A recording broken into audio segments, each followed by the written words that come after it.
They say the deepest wounds are the ones we never see. A scar on the skin may fade, but the scars left on the soul, those last a lifetime. Tonight's story isn't about a murder mystery or a headline-grabbing disappearance. It's about survival, what it means to walk away from a crime alive, but never truly free. This is the unseen scars of surviving a crime. Please comment where you are watching us from, and don't forget to like, subscribe, and turn on notification. It began in the quiet suburb of Brookdale, a town that prided itself on safety, where neighbors left their doors unlocked and children played freely on sidewalks long after dusk. To outsiders, Brookdale seemed untouched by darkness. But for one family, the facade of peace was shattered one ordinary evening, and the aftershocks would ripple for decades.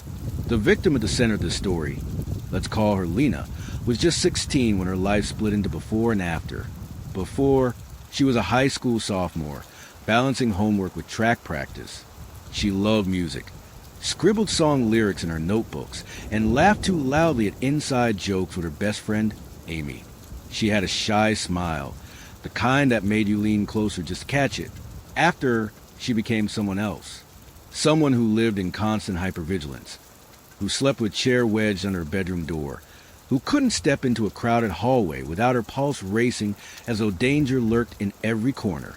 That night began with something deceptively simple. Lena had stayed late at school for a group project. Amy had been on her ride home, but a sudden family emergency pulled her away. Lena decided to walk. It wasn't far, just under 2 miles, and she'd done it before. The sun was slipping below the horizon as she slung her backpack over her shoulder and started down the familiar streets. But on that walk, she wasn't alone. A car slowed behind her. Headlights cut across her shadow, and Lena felt the uneasy prickle of being watched. The car didn't speed past it crept, keeping pace with her steps. A man's voice called out from the driver's side. She couldn't make out the words, only the sharp edge of them. She picked up her pace. That was when the door slammed, footsteps pounded pavement, and everything in her world changed. The attack itself is brutal, invasive, shattering. I won't describe in detail here, not because it doesn't matter, but because the violence itself is not the whole story. What matters is what followed. The survival, the silence, the scars that never healed. When Lena stumbled home that night, disheveled and shaking, her mother's first instinct was to call the police. But fear twisted itself around Lena's throat. What if no one believed her? What if the attacker came back? What if speaking up only made it worse?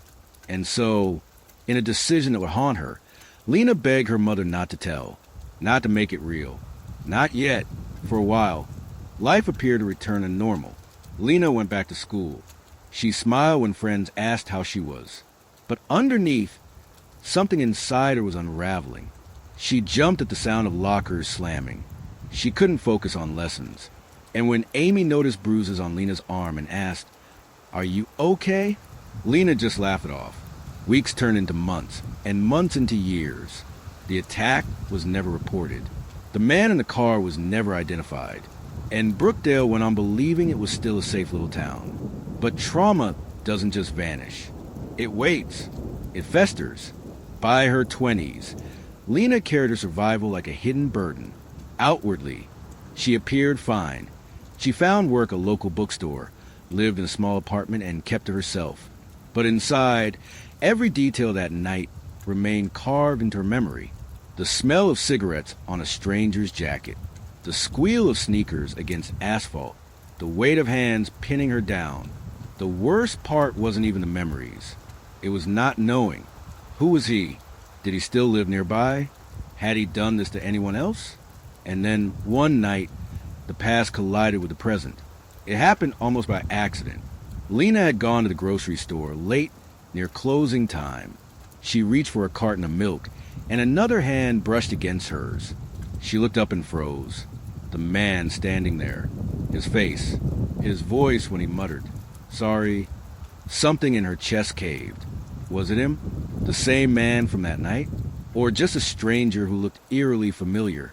Lena left her cart behind and bolted from the store, heart hammering as if she were 16 again, sprinting through the dark.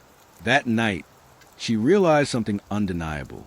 Whether it was him or not, the fear had never left. The crime hadn't ended on that night in Brookdale. It followed her every single day since. The unseen scars of survival are cruel. They change the way you live, the way you trust, the way you see the world. But Lena's story doesn't stop there, because years later, an unexpected event forced her to confront the past she had buried. It began when news broke in Brookdale. A man had been arrested on unrelated charges, and his mugshot flashed across the local evening news. The moment Lena saw his face, everything inside her went still. It was him. She was sure of it. The same man from the car. The same man from that night. But here's where the story turns. Lena finally had a name, a suspect, a chance at justice. And yet, when she took her story to the authorities, what they uncovered was far darker than Lena ever imagined. Because this man, he wasn't just connected to her case. He was tied to a string of unsolved assaults across multiple towns. And some of those cases had horrifying links back to Brookdale. The question now wasn't just whether Lena could find justice. It was whether she was prepared for the truth.